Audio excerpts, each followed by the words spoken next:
Good evening. Good evening. Hello. Hello. Sorry about our little bit of a tardiness today, but hey, we're here. Welcome to the Erudition Network. This is the Erudition Network Interactive Black History and Knowledge Session. My name is Eddie Phillips. I am the host of this particular show where we talk about history as it pertains to African American history, but also we provide knowledge and understanding of our history and our background as it pertains to date. Today, we're going to get on and talk about, amongst other things, Pan-Africanism. I won't just label it African, but I will say that we're going to get on here and discuss some things. Hey, Sean Anthony, good to see you. I will, in full disclosure, tell you we're having some weather today, so the internet may throttle. It may do something a little bit crazy. I'm actually on my computer cam to try to limit, hopefully to circumvent any kind of loss of signal, as opposed to using my remote camera. But we're gonna forge on and talk about these things. One of the things that the reason why we're getting into this discussion, I guess we should talk about that too, is because last week we had a viewer, a subscriber, who came on, and toward the end of last week's interactive, he asked a question, or they posed a question about Garveyism, Booker T. Washington, and W.E.B. Du Bois.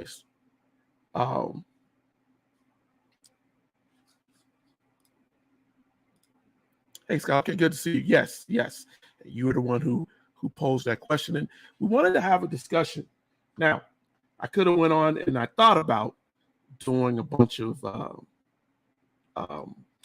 PowerPoint, you're welcome, displays and talking about different things, but I thought it better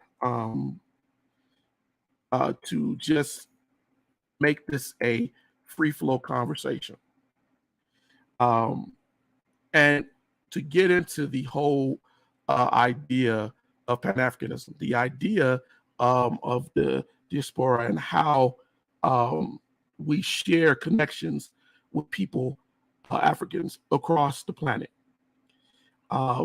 Mark Garvey being a big part of that history, and W.E.B. Du Bois also being another huge part of it. So let's kind of get into this thing, because some of the reason why some people will say, well, why do we care to talk about any of this? I could be anywhere tonight discussing any other type of subject, but we do care. We are in a world right now where we have been told that the last president called Black countries or African specific countries asshole countries, crap hole countries. For a little bit harsher was his term, but that was the idea behind it. We are in a world where even during times of war, and what we saw in the Ukraine, right, is that we saw people, Africans, being told that they couldn't leave. The African unions having to get involved to enforce travel. You had these other countries telling folks that they had to basically fight for the country that they were not citizens of. And so when we look at that whole situation, we are still dealing with people who around the world isolate African American people of Black descent, of African descent. Rather you be an African American, rather you be a European African, wherever you may call yourself to be. And so we want to get into these discussions. A couple of months ago, I think I did a presentation talking about, let me see if I can pull it up while I'm talking about it, talking about the men who deceived America. And when I went into that program, when I went into that discussion, I actually pulled up in the display, I had Booker T. Washington. Now that may shock some people and that may make some people feel a certain kind of way, but I did use Booker T. Washington as an example. And I did that because here's the thing. Booker T. Washington, the founder of Tuskegee, had a philosophy where he felt that the best way for us to deal with white America, racist white America, was to compromise ourselves, to basically allow ourselves to be shoe shine boys, planters, people who work for the service of others. That was his thought, right? And what is known, I believe, as the Atlanta Compromise, right? He wanted to compromise us. Let me see if I have Dubois' book here. Don't have it up here. But he wanted to compromise.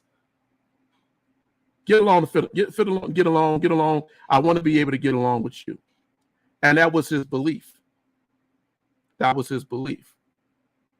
Now, understand, at that time, he was looking at situations where people were being lynched, people were being killed. The slavery brought about a whole slew of violence. Reconstruction allowed Blacks to be free. And during the time of Reconstruction, it allowed us to be a part of the system. But what it also did, right, was it gave people the idea of, I'm talking specifically on the Black side, the idea that they had an equal stake in what was going on. And poor whites did not believe that. And so they fought by tooth and nail to make sure that Blacks knew when to stay in their places. If you go back in our videos, you will find that we talked about all of the lynchings and everything that was going on around that time. Because whites were jealous and whites were angry. Whites were bitter. Racist whites were bitter. And though we had some in the Black and Tan movements and things like that who wanted to work with freedmen, there were a lot of them who came from the Lily White movement who did not, who realized that they were tired of sitting here trying to work along with people. And they didn't want to do that anymore. So when we get to, I say all that to say that when we start talking about Booker T. Washington, when we start talking about, I'm going to see if I can pull this up. because I believe we had Booker in here.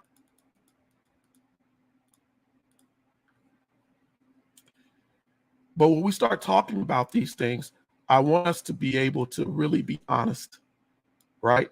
Now, Booker T. Washington was also being financed. He was also being financed.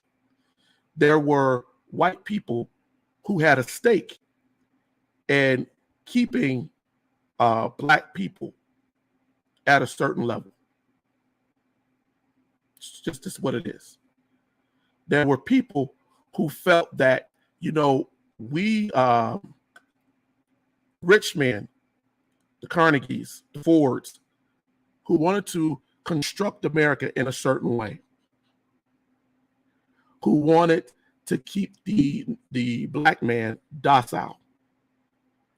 So when we talk about Booker T. Washington, we need to understand that he didn't do all of this without some backing. He didn't do all of this without somebody helping him to feel that he had a voice and how he led, drive. I hate to use the word driver because drivers are a part of Black history on the plantation and off. And we need to understand that he had backers. Tuskegee was not something that was just there without people backing him. We talk about Carnegie, who was a good friend of Booker T. Washington, and helped to build a library in Tuskegee, who gave money. So when Booker T. Washington went down to talk about the Atlanta Compromise, when he stood up there and told people to booing Freeman, let's remember that exposition, right? In Atlanta, they booed him. The whites cheered. So when he stood up there in 1895 and he gave that speech and he said, we have to compromise. Before we can seek civil rights, we have to first allow ourselves to be led because we're not intelligent enough to know what we want.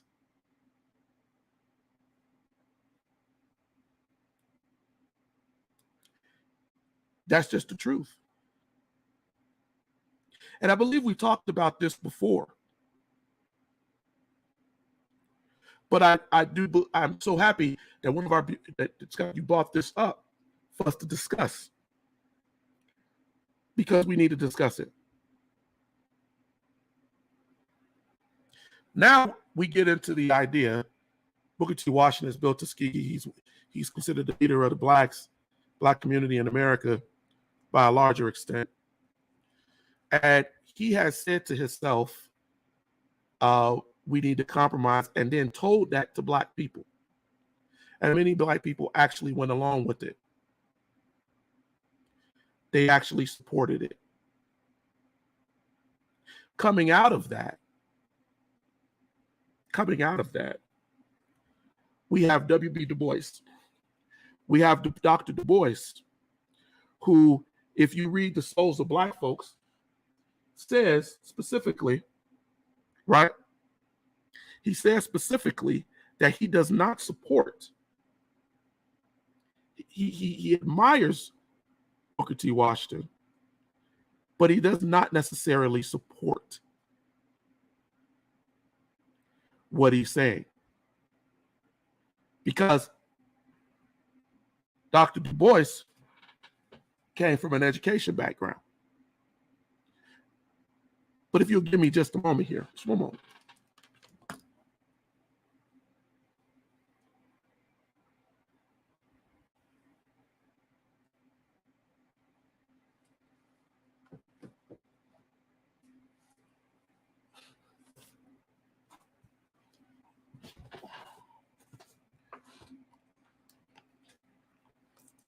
Sorry, I didn't have these books here. So every year I sit down and I read Souls of Black Folks, every year. And if you look, I like this book because it has 3 classics in here. The Autobiography of the Ex-Colored Man by James Weldon Johnson, It also has Souls of Black Folks by W.E.B. Du Bois, and the autobiography, and Up from Slavery by Booker T. Washington. Here's the thing. I challenge you, those who are watching tonight, to read those. If you have not read any of these books, you can look for this. I believe this book was Avon Books. You can find it online, or you can find it on Amazon, and you can pull that up. I will try to put a link later in to give you the description of where to go. But another book to get is W.E.B. Du Bois's Data Portraits, Visualizing Black America. The reason why I stress this book is because it shows you the genius and the understanding of Dr. Du Bois. What Du Bois did, and I'll show you some of it, is he built charts for the 1900 Paris Exposition.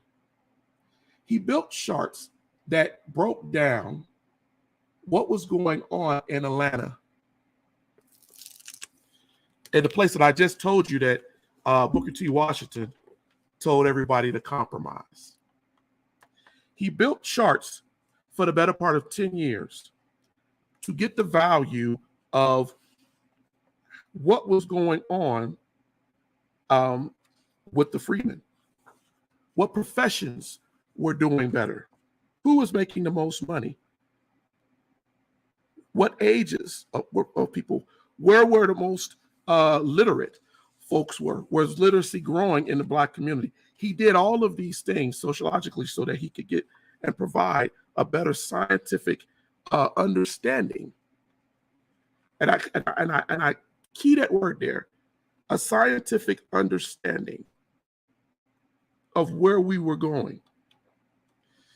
I'm looking for a particular chart in here because he has a chart in which he talks about the professions of Blacks that Booker T. Washington was focused on. And ladies and gentlemen, please feel free to put questions, comments in the chat. Rather you joining us from YouTube or Facebook, please feel free to put questions in the chat to direct this conversation. This is interactive. It's not just me talking to you. I want you to have an equal part in this conversation and share what you know. One of the monikers of what we do on here is let's learn together. We say that often. But one of the things that, and I'm having problems finding that, but one of the things he put in this book basically was that he wanted to show the social study of what people were doing. Now, Booker T. Washington has said, if we work as field hands, if wasn't Booker T. Washington an accommodationist who predicted that immigrants would replace the freedmen? Here's the thing. People say that he accommodated and said that immigrants will replace us. Now, his mentality of that was not wrong, in that if you go back and you look at the draft riots, we can go even before the Civil War or during the Civil War. And we could see when the Irish came and when the Italians came in the late 1800s, that even in New York, they were, and I think I said this maybe even last week, they were making people compete against each other. They would hire one immigrant group, and then in order to lower the price on them, say they hired the Irish to be laundry, to do work in laundromats. And then they would drop the price and say, well, we could pay Blacks a quarter, and they will do the same job. So then the Irish would come in and negotiate and say, well, we'll do it for 20 cents, even though they knew that it really wouldn't help feed their families. And this is the way that rich people played the immigrants against the Blacks. He was racist. The white immigrants were automatically given more opportunity based on. Now, Skin color. I'm so happy that you brought that up. At the heart of all of the things that we've talked about so far over the last 20 minutes, rather we talk about Booker T. Washington as an accommodationist, rather we talk about Tuskegee, even as we talk about W.E.B. Du Bois, we have to understand something here. One of the issues that I have with Du Bois, colorism. There is an understanding that has been fed from slavery of the light-skinned black person. Dun, dun, dun. And there is a sense of calm that whites had with light or mulatto blacks, because they saw them as having a part of them and they could deal with them. When you read Du Bois's works, rather you talk about the 10th, whether you talk about anything souls of black folks, there's a hint of that. Him being a light-skinned mulatto man, highly educated, and believing that 1 out of 10 black folks, most often mulattoes, should be in a position as elites to guide the black community. And that was a problem. It was a huge problem. When we talk about Booker T. Washington, and even when we get into Garvey, these are dark-skinned black men.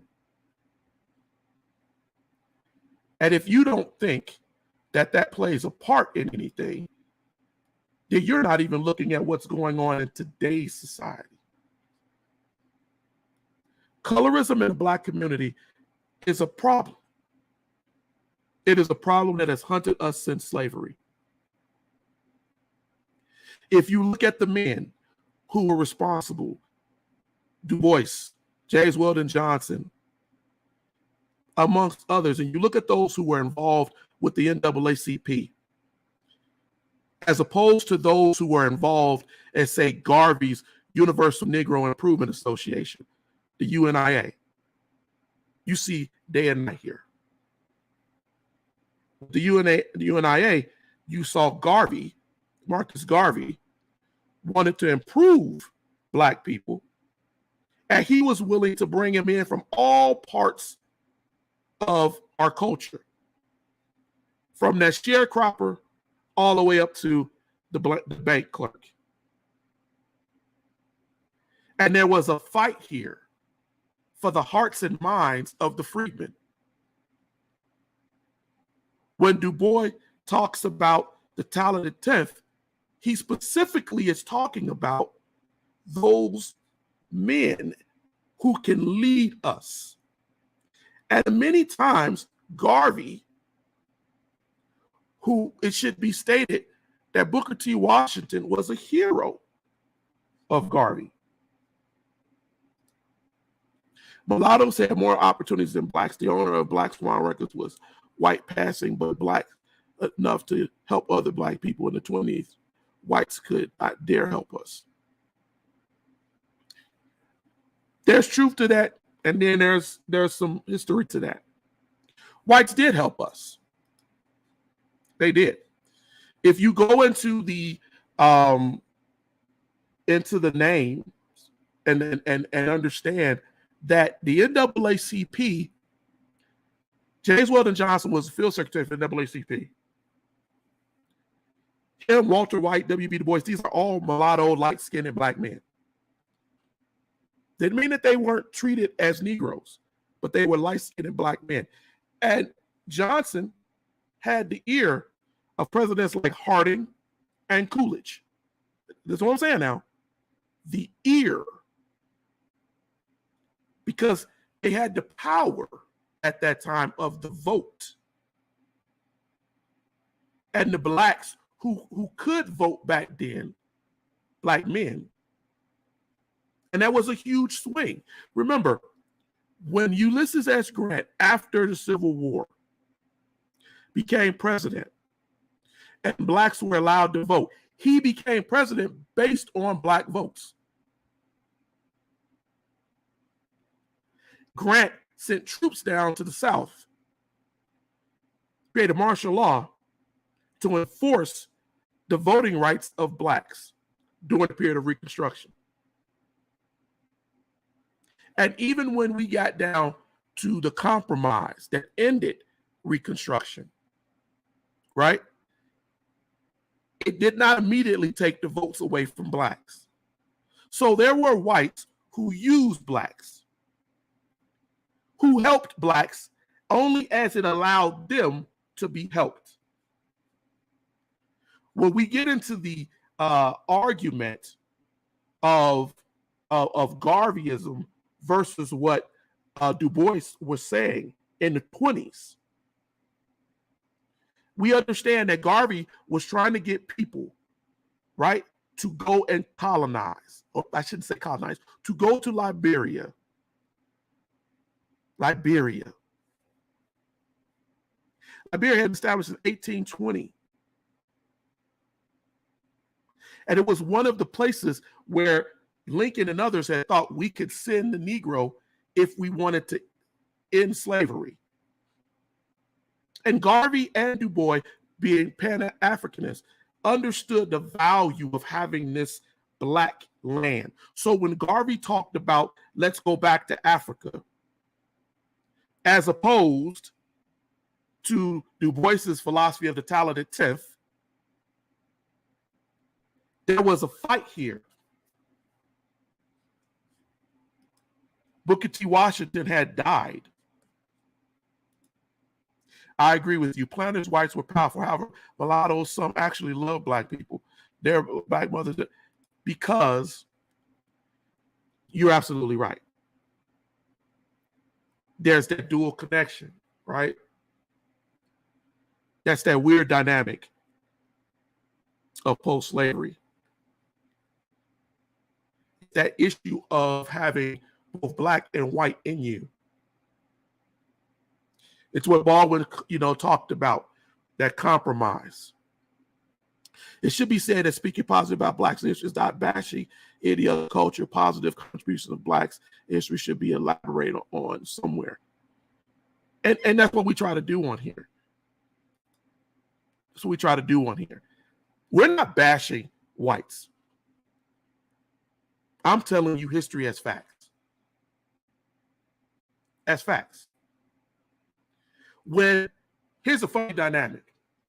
Garvey said, let's go back to Africa. Let's create an African state that will allow black people from all over to come in and change the dynamic in the way blacks across the globe are looked at, and give us a power structure from the ground up to be able to compete with what the Europeans and Americans are saying about us. Understand, this was done in the 1920s. After a world war where black men and women had a different understanding of themselves. We helped to win a war, a world war. And blacks saw value in themselves, the mulattoes, the whites. And when we get to the Pan-Africanism in Liberia, these men saw an opportunity. They saw some way for them to gain respect, for us to rise above the slaves that we had been just 4 decades before. However, as in all things history, colorism, the anger that we feel with each other, because I have to call it what it is with Du Bois.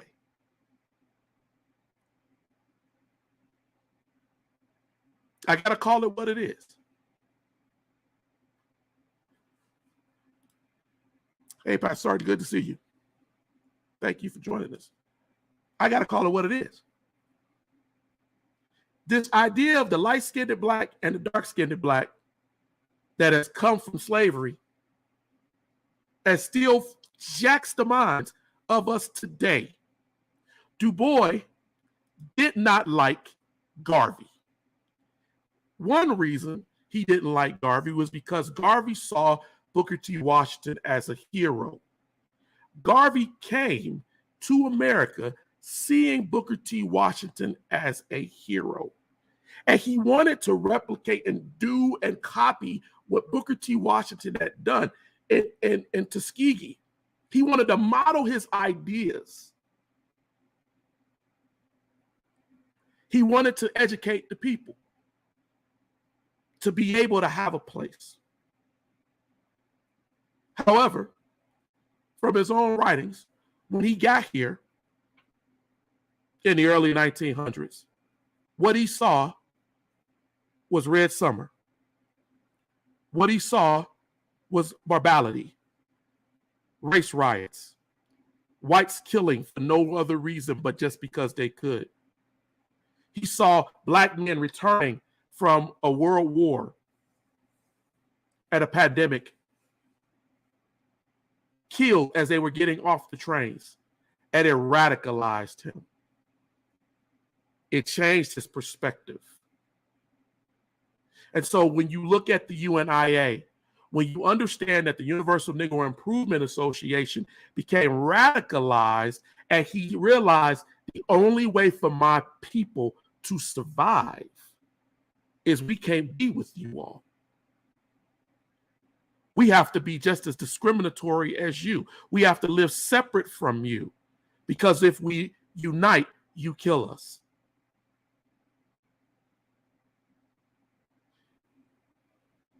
Not saying that W.B. Du Bois did not see the same thing. NAACP constantly went to the president, went to legislation to stop lynching. Members of the NAACP are on historical records talking about and documenting the lynchings and the killings and bringing it to as high as the office of the president to stop. James Weldon Johnson actually went to Harding before he died in office and begged him. He went to Coolidge and he tried to hold these people to their promises. So we're not saying that Du Bois and all these other folks did not also feel the strikes and the pains. But when we look at Garvey's Go Back to Africa, Let's Go Back to Africa movement, that's what some of that was. Okay, speaking of colorism, I actually wanted to bring up Frederick Douglass and his amalgamation goal. That's colorism. There's a genocidal philosophy. I don't mind a smart mixed dude leading us. That's better than someone saying mix out altogether. I firmly believe it should not matter who spoke the true fact, but that it is known and should be applied moving forward despite the attributes that divide.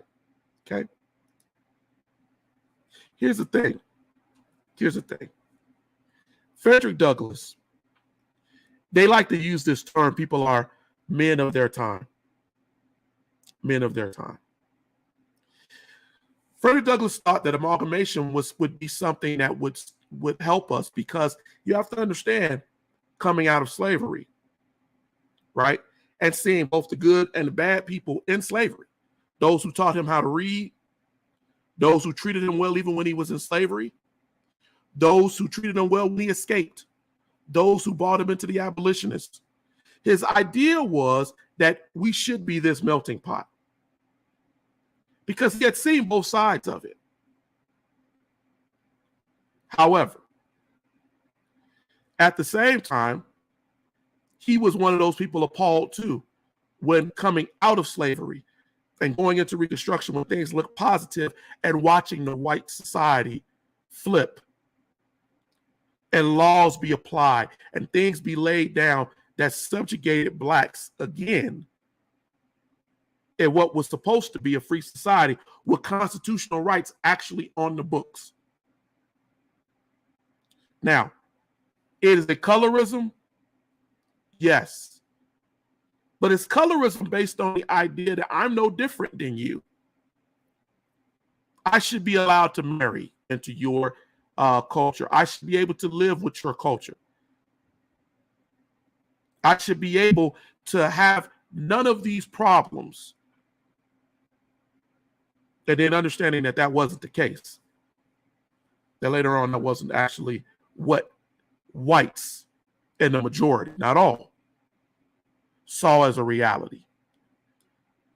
Also seeing his former abolitionists who said that they were on this side turn on the black man when he got the vote. And because we are not taught this in our history books, many of us are taught that the American abolitionists were Christian and believed, and they had these goals and that they wanted to work with us. But they forget that William Lloyd Garrison turned his back on Frederick Douglass because Frederick Douglass could talk about slavery, having lived through it in a way that William Lloyd Garrison could not. That he could say, that's not what happens and what has happened to my people. And that when it came up to the idea of the vote, black men were given the vote before white women. And how all of those white abolitionist women, majority of them suffragists, turned on blacks. These historical facts are not often shared because we're not taught to go and read the books, to go and actually pull out books like this, right? And read the words of the people. Know how they thought about it. Frederick Douglass wrote many books, but the only book that we ever really talk about is the narrative of his life.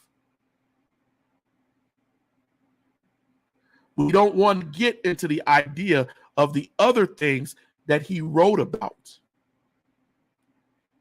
that he wanted us to know as a people. And that is something that I try very hard on here to do, to try to guide you, to try to tell you, hey, go pick up this book. Hey, go read his writings.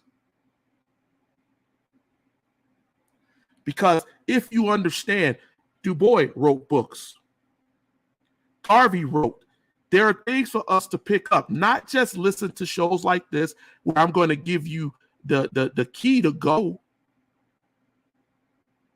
But if you go read the narrative life of Frederick Douglass and yet you don't read the life and times of Frederick Douglass, if you don't read My Bondage and My Freedom, then you don't really know that person, that man. You don't know what they lived through.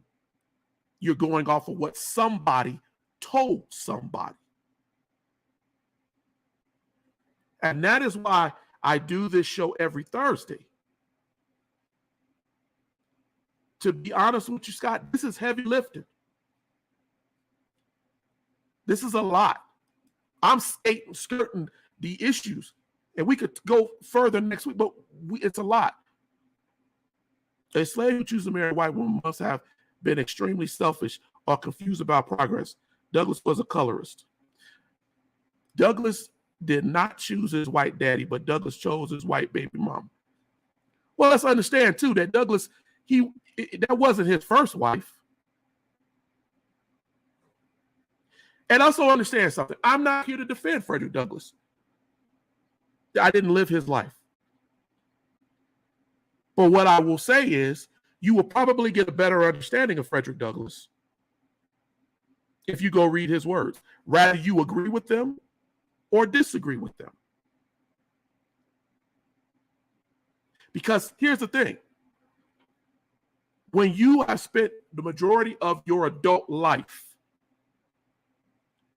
advocating for your people, slaves, and the people who are in bondage, and the people who are around you are white.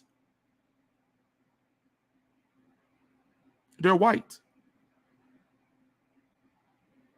And they are letting you know you're just like us. And so he goes and he marries someone from the white culture at a time where that was extremely frowned upon. And so we can't just say, right, that he's a colorist, more than he thought that this was progress. I say that from reading his writings. More than he thought this is where we should be going to. I know that he missed his deceased black wife so much, he married the impossible dream.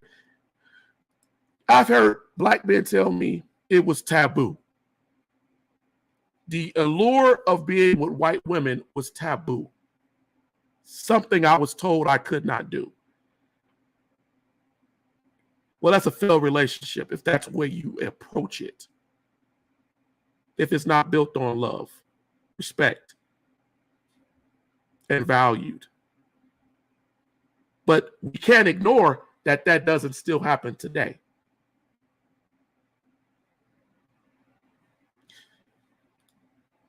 I have read about the black political thinkers. I studied this in college many years ago.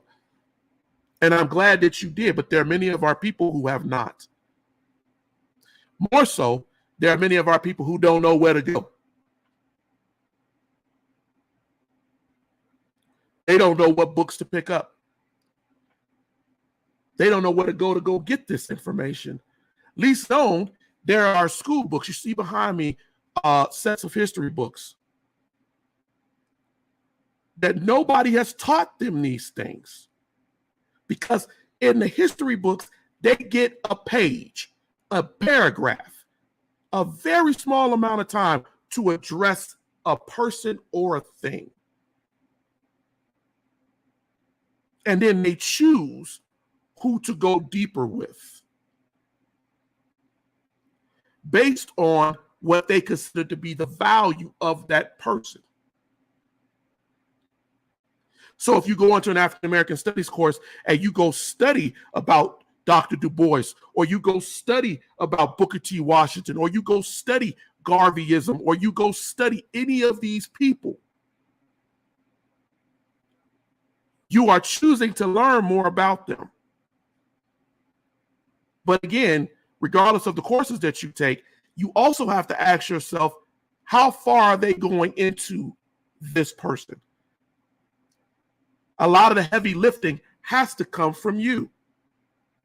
And I'm not, Scott, I'm not saying or insinuating that you have not done that. What I'm saying is that's where it has to come from. I was surmised he married one of the people he had the most contact with, as he was often among whites. And I would agree with you on that, Tracy. And in fact, his writing somewhat supports that. But he never lost the idea that he was considered the other. That he was considered the other. All the time, Pastor. That's what we try to do on here. Douglass never lost the idea that he was the other. And that's an important thing for us to understand. Because if we don't understand that, we put a false indicator on these people. I look at their writings. I look at their motivation. I look at what they did. When we get back and we start talking about Garvey and Dubois, right? We start to understand that Dubois had a philosophy. He had an agenda. He had an understanding that he wanted that talented tenth. He wanted those people. He wanted value in education. He saw Garvey as a threat to that. When Garvey launched the Black Star Lines, the ships, that whole industry that was supposed to take people from the United States to Africa, to the Caribbean and to West Africa, and to get them to be back with their own people. Something that Lincoln had proposed during the Civil War. Blacks like Du Bois saw that as a threat. NAACP, and they worked against that man. You hear what I said right there? The historical fact is they worked against him. As much as I read The Souls of Black Folks every year, as much as I read and I understand Du Bois, I understand that he had an issue with what he thought was the non-intelligent black.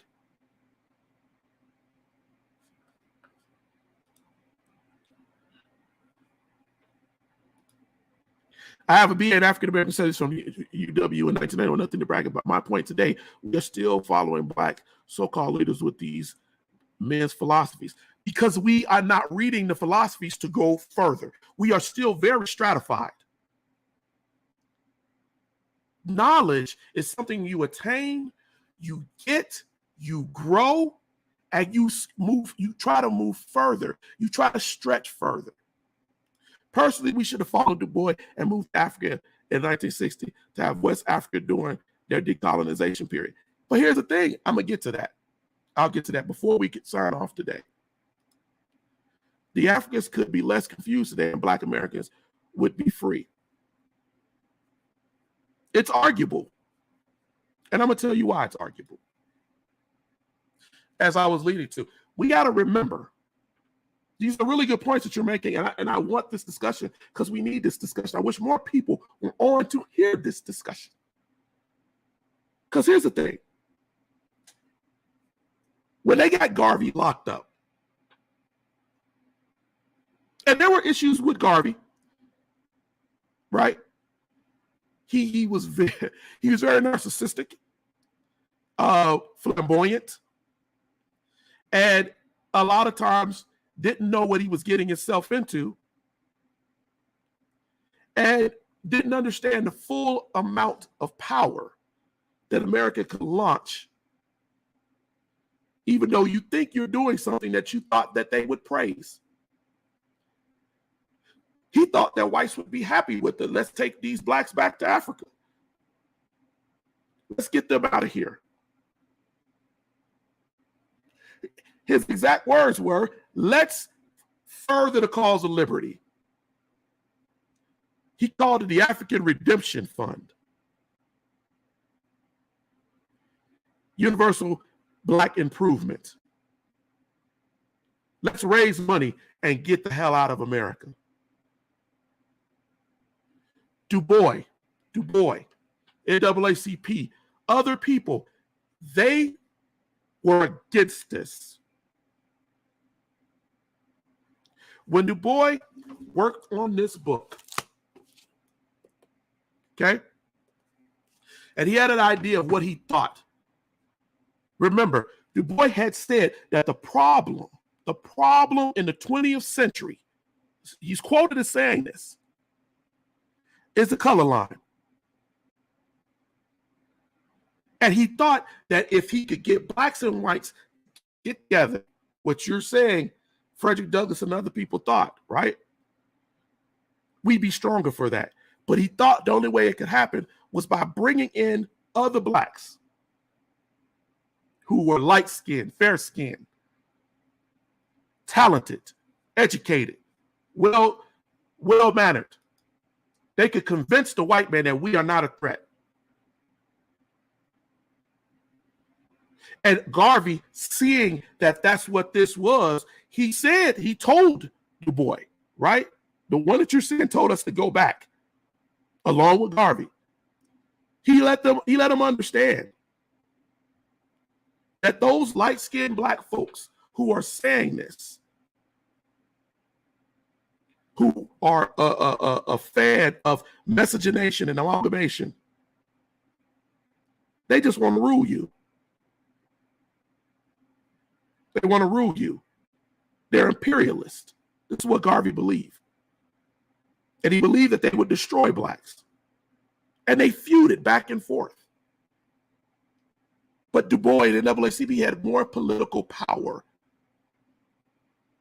And so they were able to point the finger at Garvey. They were able, history shows you. Du Bois had a crisis where he could write every week and tell people, Garvey is ripping you off. He turned black people like A. Philip Randolph and others against Garvey. And eventually they locked him up, they deported him, and they got him out of there. But here's the thing. Du Bois wasn't right. I will challenge what you said. Go ahead.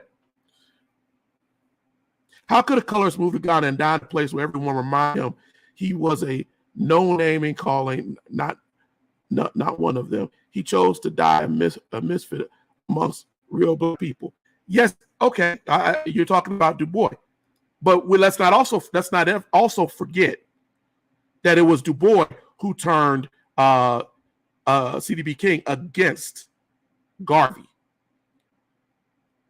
King being the president of Liberia. Let's not also forget that it was Du Bois, and I love Du Bois for what he represents, but I'm going to be real with the history.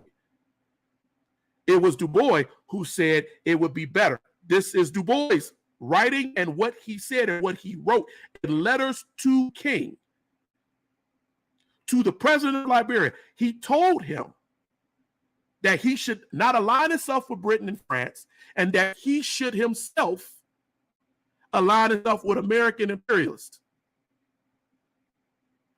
Remember, Du Bois was friends with Rockefeller.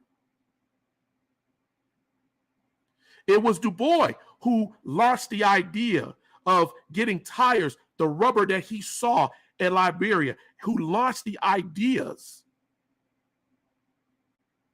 to bring that industry into Liberia. He did it for good reasons. He saw it as a way to increase the finance and make the wealth of that country stand alone and give black people something. But he also understood that it needed to be led by elitists. It is the reason why he went back later and had to revision his talented 10th ideal and try to include other cultures for the betterment of understanding. But it was also Du Bois who got disenfranchised with America because he saw he himself had been used and put into a position to help American imperialism. Again, this comes down to reading the works. This comes down to reading what was said.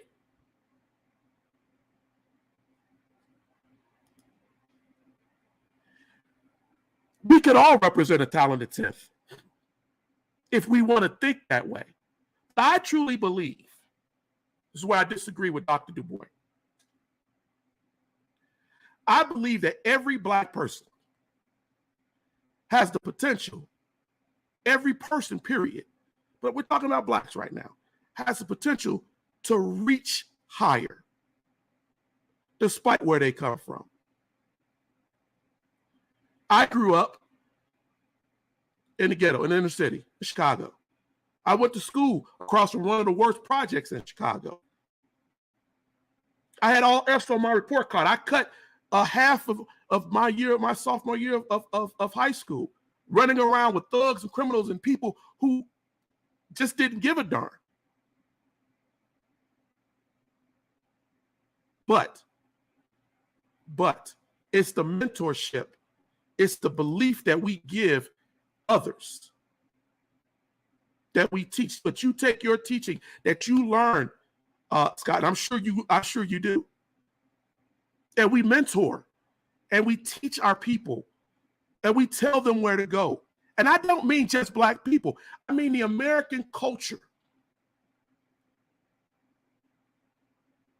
The more we know about who we are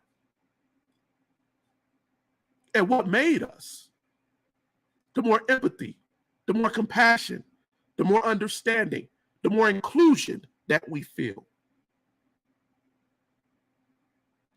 See, because we only read the books that schools tell us to read. I learned that very early in my life. We read the books that are prescribed or given to us because the history books tell us the same things, right? They tell us the same stories over and over again every year we go to school. And we get locked into a circular knowledge trap. And we don't know what to ask outside of that circle. I don't agree with the talent and tenth mentality as it was originally proposed. But I understand why Dr. Dubois thought that way. Because of the way he had been raised, the things he had seen, the things he had lived through. I understand why Booker T. Washington thought the way he did. Booker T. Washington was beat down by a white man 2 or 3 years before he died. And he justified the white man beating him almost to death, because he said, I was walking behind a white woman and I frightened her, and he was in his rights to attack me because he thought that I was a threatening Negro.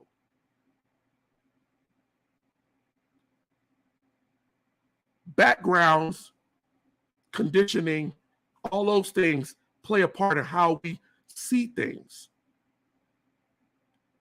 It's one of the reasons why I try very hard on Erudition, whether we agree or we disagree, to hit everything from a knowledge standpoint, a factual, and if I can get it from primary source, from the person or being who lived it,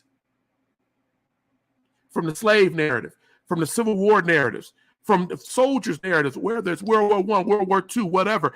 What did they live through? What were their thoughts?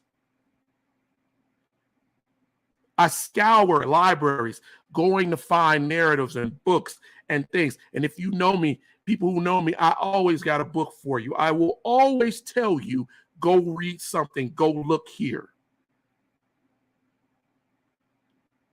I spent hours going through writings and books. When you brought this up, and I will close with this because we're coming on our hour, we started a little late. When you brought the subject up to us toward the end of last week's session, I thought it was an outstanding, and I still do. And I really do appreciate you for bringing this up and participating in this discussion and letting us know you're not just saying random things. You've been educated in this. That's what we need. We need that for the people who are alive tonight and for those who will come on and watch it after the fact. We need these discussions. Colorism still affects us. People with good ideas,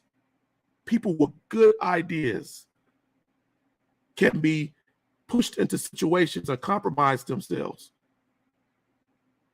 When Dubois did that and worked with Solomon Hood to get, who was the ambassador to Liberia, right? When he worked with him to get Firestone tires to grow rubber plantations in Liberia, he thought he was doing something good. But as we see, if the problem is deeper, and it was deeper, in the Souls of Black Folks, he talks about that veil that you can't quite get through. You can see through it, but you can't be a part of what's beyond the veil. Black people live with two souls, a white and a black soul. African Americans, I should say. Du Bois wrote about that, and I understand where he's coming from, but I also understand how ideas can be corrupted. I understand it. This was a really good session. We can do this all the time. Thank you for my brother. Always. I love that you came on and you brought this up. I saw Pastor Sargent said truth and information. We have to do this. I'm going to close with this. I started this network with the idea of providing knowledge and understanding. It is the thing that is on our banner, on our actual emblem. when you see it. We grow knowledge and understanding. I want us to grow. Ladies and gentlemen, I thank you for spending this hour with me. I apologize for not having my books over here ready, but as I was talking about it, it started to hit me. Man, I got a book from Dubois that actually goes in. And I'm telling you, if you want a book to go and get it from Barnes & Noble, get it from us. I don't mind. Get this book. Get W.E.B. Du Bois's Data Portraits, Visualizing Black America in the early 1900s, and get an understanding.